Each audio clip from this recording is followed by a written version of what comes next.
ಒಂದು ಸಂಘಟನೆಯಲ್ಲಿ ಜೊತೆಗಿದ್ದವರಲ್ಲ, ಜೊತೆಗೆ ಈ ಯೋಜನೆಯನ್ನು ಸಮರ್ಥಿಸಬೇಕು ಅಂತ ನಾವು ಲೇಖನ ಬರೆದವರಲ್ಲ.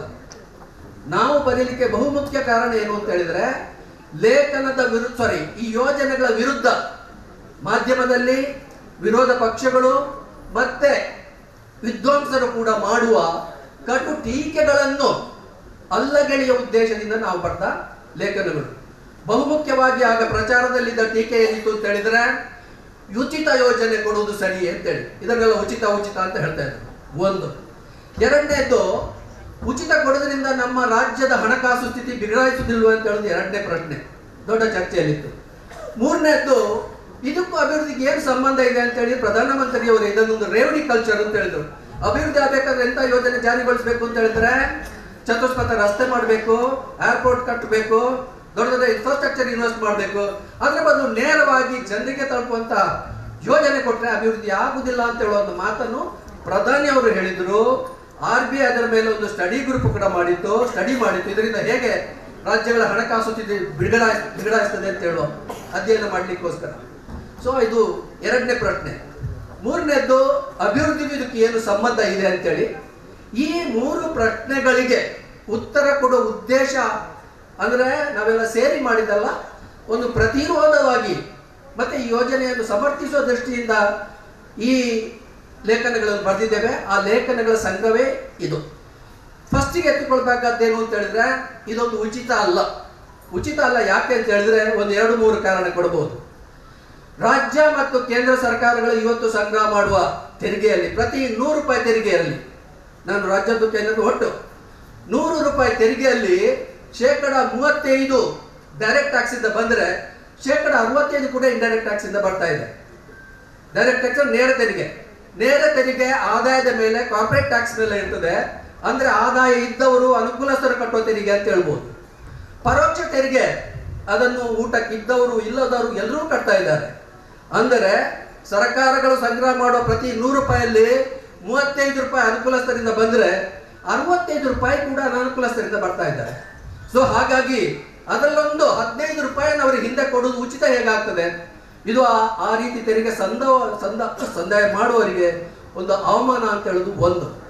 ಎರಡನೇದು, ಇವತ್ತು ದೇಶದಲ್ಲಿ ಬಹುದೊಡ್ಡ ಮಟ್ಟಿಗೆ ಏನಾಗಿದೆ ಅಂತ ಹೇಳಿದ್ರೆ, ಶಿಕ್ಷಣ ಮತ್ತು ಆರೋಗ್ಯದ ಮೇಲೆ ದೊಡ್ಡ ಮಟ್ಟಿನ ಮೊತ್ತ ಸರ್ಕಾರಗಳು ವಿನಿಯೋಜನೆ ಮಾಡದಿರುವುದರಿಂದ 100 ದುಡಿಯೋರು ಕೂಡ ಅವರ ಆದಾಯದ ಮೇಲೆ ಆದಾಯದಿಂದ ಕನಿಷ್ಠ 30ರಿಂದ 40% ಕೂಡ ಶಿಕ್ಷಣ ಆರೋಗ್ಯದ ಮೇಲೆ ಖರ್ಚು ಮಾಡುವ ಸ್ಥಿತಿ ಇದೆ. ಸೊ ಹಾಗಾಗಿ ಅದೊಂದು ಪರೋಕ್ಷ ತೆರಿಗೆ. ಮೂರನೇದಾಗಿ, ನಮ್ಮಲ್ಲಿ ಬಹುದೊಡ್ಡ ಸಂಖ್ಯೆಯಲ್ಲಿ ಅಸಂಘಟಿತ ಕಾರ್ಮಿಕರಿದ್ದಾರೆ. ಕನಿಷ್ಠ ಸರ್ಕಾರವೇ ನಿರ್ಧಾರ ಮಾಡಿದ ಕನಿಷ್ಠ ವೇತನ ಪಡೆಯದಂತಹ ಒಂದು 70ರಿಂದ 80% ಕೂಲಿ ಕಾರ್ಮಿಕರಿದ್ದಾರೆ. ಅದರ ಜೊತೆಗೆ ಕೃಷಿಕರಲ್ಲಿ 70ರಿಂದ 75% ಕೂಡ ಸಣ್ಣ ಮತ್ತೆ ಅತಿ ಸಣ್ಣ ರೈತರಿದ್ದಾರೆ. ವ್ಯಾಪಾರಿಗಳಲ್ಲಿ 80%ಕ್ಕೆ ಹೆಚ್ಚು ಜನ ಕೂಡ ಸಣ್ಣ ಮತ್ತೆ ಅತಿ ಸಣ್ಣ ವ್ಯಾಪಾರಿ ಉದ್ಯಮಿಗಳಿದ್ದಾರೆ. ಇವರಿಗೆ ಯಾರಿಗೂ ಸರ್ಕಾರ ದೊಡ್ಡ ಮಟ್ಟಿನ ಹಣಕಾಸು ಸಹಾಯ ಮಾಡುವುದಿಲ್ಲ, ಸಬ್ಸಿಡಿ ಕೊಡುವುದಿಲ್ಲ, ಸಾಲ ಮನ್ನಾ ಮಾಡುವುದಿಲ್ಲ. ಇವರೆಲ್ಲ ಇಷ್ಟೆಲ್ಲ ಶ್ರಮ ಪಟ್ಟು ನಮ್ಮ ದೇಶದ, ನಮ್ಮ ರಾಜ್ಯದ ಒಟ್ಟು ಉತ್ಪಾದನೆಗೆ ಕನಿಷ್ಠ 40ರಿಂದ 45% ಕೊಡುಗೆ ನೀಡ್ತಾ ಇದ್ದಾರೆ. ಹಾಗಾಗಿ ಎಲ್ಲ ಕಾರಣಗಳಿಂದ ಇವತ್ತು ಈ ಯೋಜನೆಯಿಂದ ಏನು ಸರ್ಕಾರ ಕೊಡ್ತಾ ಇದೆ ಅಲ್ವಾ, ಇದು ಈ ಅಂಶಗಳನ್ನ ಪರಿಗಣಿಸಿಯೇ ಕೊಟ್ಟಿದೆ ಅಂತ ಹೇಳುದು ನಮ್ಮ ನಂಬಿಕೆ. ಈ ಯೋಜನೆ ಉಚಿತ ಅಲ್ಲ ಅಂತ ಹೇಳುದು ನಮ್ಮ ಬಲವಾದ ವಾದ. ಈ ಪುಸ್ತಕದ ಬಹುತೇಕ ಲೇಖಕರು ಆ ವಾದವನ್ನು ಮಾಡ್ತಾರೆ. ಎರಡನೇದು, ಇದನ್ನು ಕೊಡುವುದರಿಂದ ನಮ್ಮ ರಾಜ್ಯದ ಹಣಕಾಸು ಸ್ಥಿತಿ ಬಿಗಡಾಯಿಸುವುದಿಲ್ವ ಅಂತೇಳಿ. ಇದು ಕೂಡ ದೊಡ್ಡ ಮಟ್ಟಿಗೆ ಡಿಬೇಟ್ ನಡೀತದೆ. ಇದು ಎಷ್ಟು ಮಟ್ಟಿಗೆ ಜನಸಾಮಾನ್ಯರ ಪ್ರಜ್ಞೆ ಭಾಗ ಆಗಿದೆ ಅಂತ ಹೇಳಿದ್ರೆ, ನಾನು ನಮ್ಮ ಸಂಸ್ಥೆಯಲ್ಲಿ ಕಾಲೇಜು ಮೇಸ್ಟ್ರುಗಳಿಗೆ ಒಂದು ತರಬೇತಿ ಕೊಡ್ತಾ ಇದ್ದೇನೆ. ಅಲ್ಲಿಗೆ ಬರುವ ಮೇಸ್ಟ್ರುಗಳಿಗೂ ಕ್ಲಾರಿಟಿ ಇಲ್ಲ, ಕಾಲೇಜ್ ಮೇಸ್ಟ್ರುಗಳಿಗೂ. ಇದರಿಂದ ಅವರು ಕೂಡ ಇದನ್ನೇ ನಂಬ್ತಾ ಇದ್ದಾರೆ, ಹಣಕಾಸು ಸ್ಥಿತಿ ಬಿಗಡಾಯಿಸುವುದಿಲ್ವ ಅಂತ. ಸೊ ಹಣಕಾಸು ಸ್ಥಿತಿ ಬಿಗಡಾಯಿಸ್ತದೆ ಇಲ್ವಾ ಅಂತೇಳಿ ತೀರ್ಮಾನಕ್ಕೆ ಬರುವ ಮೊದಲು ಒಂದು 2-3 ಅಂಶಗಳನ್ನು ನಾವು ಪರಿಗಣಿಸಬೇಕು. ಬಹುಮುಖ್ಯವಾಗಿ ನಮ್ಮ ಸಂವಿಧಾನದಲ್ಲಿಯೇ ಸಂಪನ್ಮೂಲ ಹಂಚುವಿಕೆಯಲ್ಲಿ ದೊಡ್ಡ ಮಟ್ಟಿನ ತಾರತಮ್ಯ ಇದೆ. ಏನು ಅಂತ ಹೇಳಿದ್ರೆ, ಕೇಂದ್ರ ಸರ್ಕಾರ 2/3 ತೆರಿಗೆ ಹಾಕಿ ಸಂಗ್ರಹ ಮಾಡುವ ಅಧಿಕಾರ ಕೇಂದ್ರ ಸರ್ಕಾರಕ್ಕೆ ಇದ್ರೆ, ರಾಜ್ಯಕ್ಕೆ ತೆರಿಗೆ ಹಾಕಿ ಸಂಗ್ರಹ ಮಾಡೋ ಅಧಿಕಾರ ಕೇವಲ 1/3 ಮಾತ್ರ ಅಧಿಕಾರ ಇರುವುದು. ಆದರೆ ಅತಿ ಹೆಚ್ಚು ಅಭಿವೃದ್ಧಿ ಜವಾಬ್ದಾರಿ ಇರುವುದು ರಾಜ್ಯಗಳಿಗೆ. ಶಿಕ್ಷಣ ರಾಜ್ಯ ಕೊಡಬೇಕು, ಆರೋಗ್ಯ ರಾಜ್ಯ ಕೊಡಬೇಕು, ಮೂಲ ಸೌಕರ್ಯಗಳನ್ನು ರಾಜ್ಯ ಕೊಡಬೇಕು. ಹಾಗಿದ್ದರೂ ರಾಜ್ಯಗಳಿಗೆ ತೆರಿಗೆ ಸಂಗ್ರಹ ಮಾಡೋ ಅಧಿಕಾರ ತುಂಬಾ ಕಡಿಮೆ ಇದೆ. ಇದು ಸಂವಿಧಾನದಲ್ಲಿರುವ ಒಂದು ದೊಡ್ಡ ಲೋಪ ಅಂತಲೇ ಹೇಳಬೇಕು. ಎರಡನೇದಾಗಿ ನೋಡಿ, ತೆರಿಗೆ ಎಲ್ಲ ರಾಜ್ಯಗಳಿಂದ ಹೋಗುದು, ಕೇಂದ್ರ ಅಂತ ಏನು ಸಪರೇಟ್ ಪ್ರದೇಶ ಇಲ್ಲ. ಇವತ್ತು ಹಿಂದೆ 3/2 ಆದರೆ ಇವತ್ತು GST ಬಂದ ನಂತರ ಕೇಂದ್ರ ಸರ್ಕಾರ ಕನಿಷ್ಠ 80% ತೆರಿಗೆ ಸಂಗ್ರಹ ಮಾಡ್ತದೆ. ಆ ತೆರಿಗೆ ಸಂಗ್ರಹ ಮಾಡಿದಲ್ಲಿ ಪುನಃ ರಾಜ್ಯಕ್ಕೆ ಎಷ್ಟು ಬರ್ತದೆ ತೀರ್ಮಾನ ಮಾಡುದು ಪುನಃ ಕೇಂದ್ರ ಸರ್ಕಾರವೇ.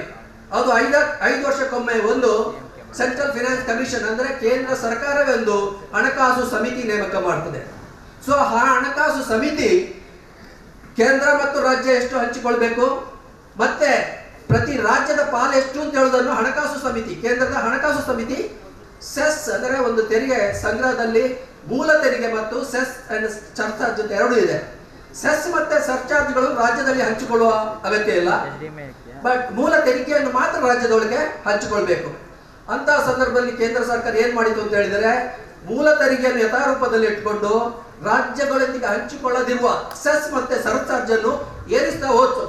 2014-15 ಸಂದರ್ಭದಲ್ಲಿ 13% ಸೆಸ್ ಸರ್ಚಾರ್ಜ್ 2020-22 ವೇಳೆಗೆ 20% ಏರಿದೆ.